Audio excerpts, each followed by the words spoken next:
Nintendo Switch, arguably one of the best handhelds of all time. But the question everyone's asking is, where is Nintendo going to go from here? Well, in this video, we're going to be talking about just that. To understand where the Switch is going, we first need to understand where it is now and where it was before. The Nintendo Switch was released in 2017 and was a big success. The Nintendo Switch was a hybrid console, meaning it could be used on a TV or on the go.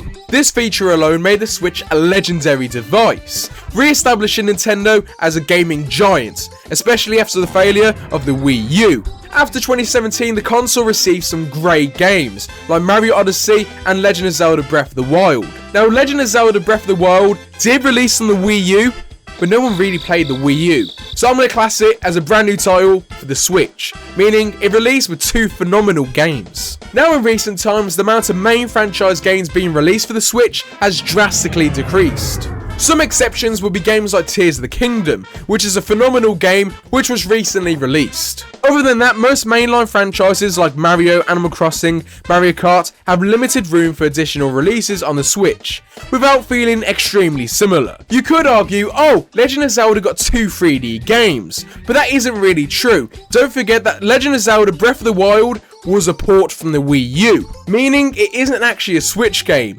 This means that every main franchise has pretty much had only one game. The Switch is in a kind of weird place at the moment, where nothing can really progress until there's a new console. So where does this leave us? Well, I think it's time for a new console. It's hard to predict which way Nintendo is going to go. Are they going to go down a similar route to the Wii U, where they make a whole new console and carry over the name, or they're going to do something very similar to the 3DS and keep the same sort of design and just slap new on it? They need to make it seem new and yet keep the old name. It's kind of hard to do, because don't forget the Switch name has a lot of popularity around it, so they kind of want to keep that name intact, but they don't want to do the same as the Wii U, keep the name, and then people think, oh, it's just an addition, when it isn't. It's a brand new console. What I think they're going to do is keep the Switch name and throw something like Destiny on it, like Switch Advance. Now, if they called it the Switch Advance, that'd be pretty awesome, because it's like a callback to the Game Boy Advance, and I think that'd be a good idea. Now, what do I reckon the next Nintendo console will look like? Now, I believe it will keep a very similar look to the original Nintendo Switch. Now, the reason for this is because it's carrying over the name and they don't want to change it up too much, but they want to make it look like a brand new console.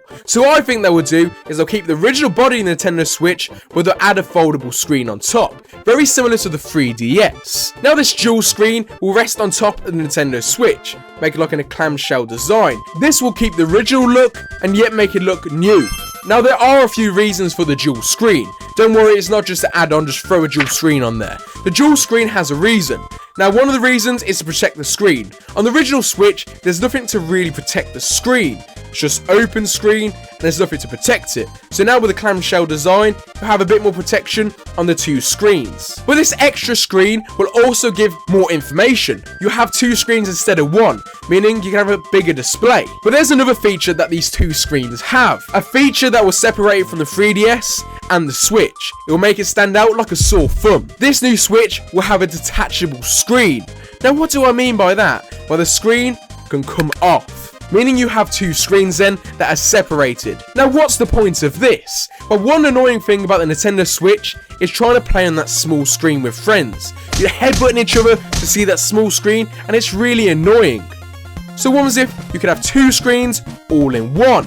It's going to work in a very similar way to the Joy-Cons, which means then your friend can hold one screen and you can hold the other. Of course, this Switch will still work on the TV. It just means that the dock will be a little bit more chunky to fit the two screens in. Now, when this screen is separated from the Switch body, it will send feedback back and forth so you can play the same game together. So let's say Mario Kart, you're playing on a split screen. It won't be a split screen anymore. You'll both have different displays. So the signals will be very similar to share play on the 3DS, where you can have a game, you can share it with your friend and play at the same time. It'd be very similar to that. You're basically sending the feedback to it.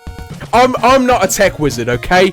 I'm not going to know all the specifics, but that's just how it's going to work. Now, another problem with the original Nintendo Switch is the lack of customizability.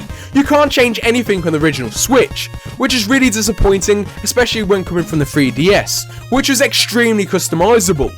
So this time we're going to add some new home screens, some music on the home screen would be very nice, which you could change. Also, I want to add an app very similar to the 3DS again, where you can create your own music. Imagine how fun that would be. Also, it's a way for Nintendo to make even more money. I don't know why they took it off on the Switch, I honestly don't know. People will pay a fortune for little home screens with a bit of music. Now, the thing that will make these wallpapers stand out from the 3DS is the fact these wallpapers are going to be moving. The next big design change will be the Joy-Cons.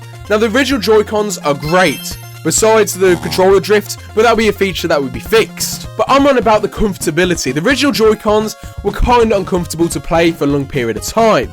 So this time, all we're going to do is make a little curve so it bends around your fingers a bit better and make the buttons bigger. Because it was kind of small on the original ones, especially playing like that. I don't know what I'm talking like I'm making this thing. We're not even making this thing. This thing's just something off my head. It's probably never going to exist. Now, of course, another change will be the specs. Now, I'm not a specs wizard, okay? I may look like one, but I don't have a clue what I'm on about. Now, I imagine this new Switch will be able to do 4K and 60 FPS. Yes, this isn't a fever dream. I know Nintendo's not known for great graphics, but it'd be nice for this new Switch to have 4K and 60 FPS. It'll just make it stand out from the crowd, and I think it's something Nintendo should definitely strive for. As the original Switch, I think only did like 720p, which is pretty embarrassing nowadays. I know it's a handheld, and I guess a bit of leeway. 1080p would be nice, but 4K would be very nice. Of course, I don't really care about graphics, but I know a lot of people do. So 4K would definitely tickle their fancies. Now, another thing is that the Switch will be able to play massive games like Elden Ring and Call of Duty Modern Warfare 2. I'm not saying these games will be on the console, but I'm saying it'll be able to play games like them. I want this baby to be a big powerhouse. It's going to be chunky.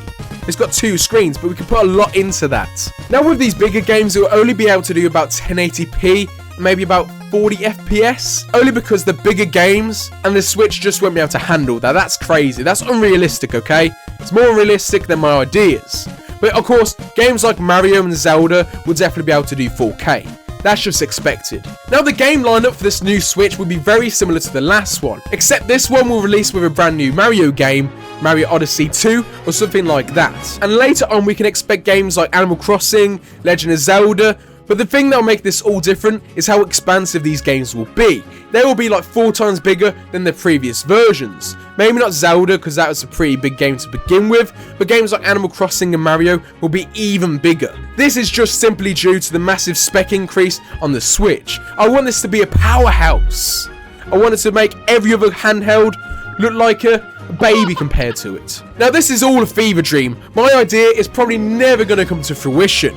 But if it does, I want a cut of it, Nintendo. This is my idea. I want about 60% of the revenue, okay? I'll be like the next Steve Jobs. Anyway, I hope you enjoyed this video. It's never going to come true, but I hope you enjoyed it anyway. If you did enjoy, you might enjoy this video. Now, this video is about a failure.